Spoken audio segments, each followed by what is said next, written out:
estamos saliendo aquí como podemos. La cosa se pone cada vez peor y bueno, esto es lucha por sobrevivir. Hay que bajar.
El viento pegaba de cojones, 50 grados o 50 grados, 50 kilómetros por hora, entre 50 y 65.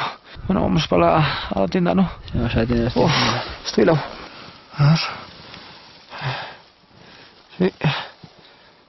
Bueno, tienes los dos congelados.